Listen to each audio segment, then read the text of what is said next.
आज से 70 साल पहले तक एशिया का ये भाग फिलिस्तीन कहलाता था। उसके बाद यहां इजराइल नाम का यहूदियों का अपना एक देश बना और तब से अब तक अरब इजरायली संघर्ष चल ही रहा है।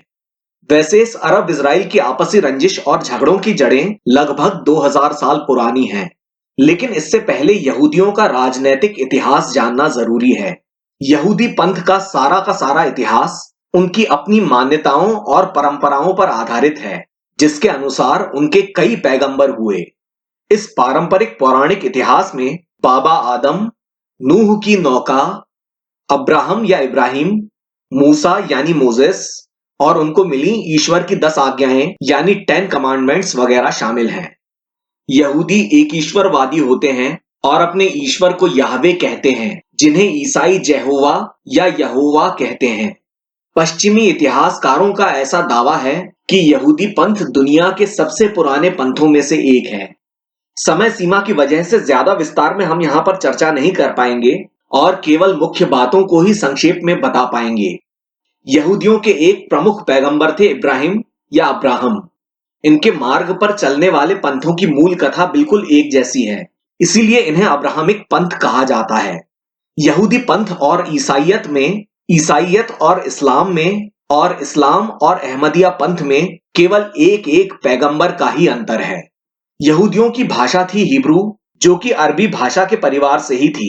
अरबी लिपि की तरह ही हिब्रू भी दाएं से बाएं लिखी जाती थी।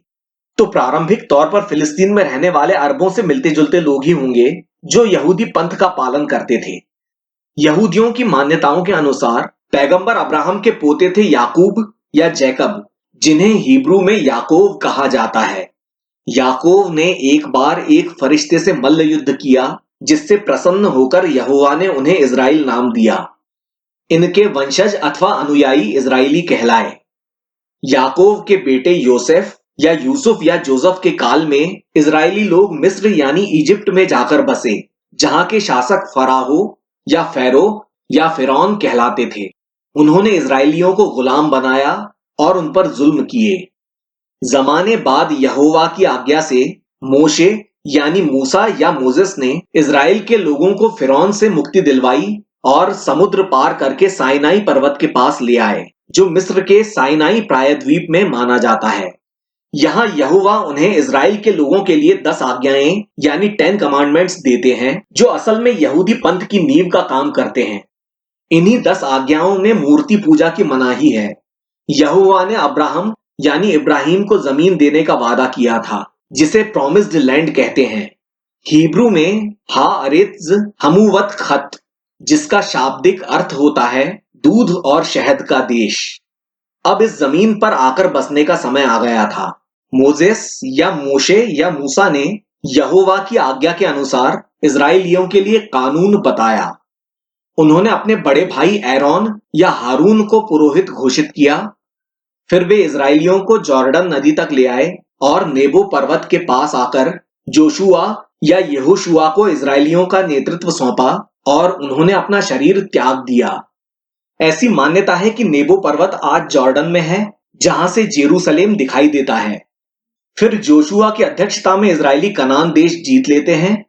उन्हें यह दैवी आज्ञा थी कि वे स्थानीय लोगों की मान्यताओं में उलझकर यहोवा को न भूलें, यहोवा के कानून का कड़ाई से पालन करें।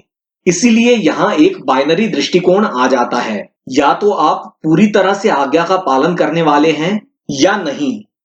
आप या तो यहोवा के पंथ के अनुयायी हैं या फिर नहीं हैं। बीच बीच की कोई गुंजाइश नहीं। दो नावों पर पैर रखकर नहीं चल सकते। गैर यहूदियों को जेंटाइल कहा जाता था। जोशुआ के बाद सेनापति मुखियाओं का युग शुरू होता है, जिन्हें बाइबल में जज कहा गया है। ऐसे 12 जज हुए, जिनमें आखिरी थे सैमसन। उनके बाद सैमुएल के काल में एक विधिवत राज्य और राजा की आवश्यकता महसूस होने लगी, तो सैमुएल ने सौल को राजा घोषित कर दिया। इनका मुख्यालय था जियोन पर्वत के पास जेरूसलेम। जियोन को हिब्रू में हर सियोन और अरबी में जबल सहियोन कहा जाता है। सौल के बाद डेविड यानी दाऊद का राज आता है, जिनके सितारे का चिन्ह यहूदियों के लिए इतना शुभ माना जाता है कि इसे आज इजराइल के झंडे में दिखाया गया है। डेविड यानी दाऊद के बाद उनके बेटे सुलेमान यानी सोलोमन का राज आया। सोलोमन के काल में यहूदियों का पहला मंदिर बना। सोलोमन को यहूदी इतिहास का सबसे महान राजा माना जाता है और यही यहूदियों का स्वर्ण युग भी माना जाता है। सोलोमन के बेटे येहोबोआम के शासन में उत्तरी कबीलों ने बगावत कर दी और अपना इज़राइल का अलग राज्य बना लिया और दक्षिण के राज्य को जूडा कहा जाने लगा।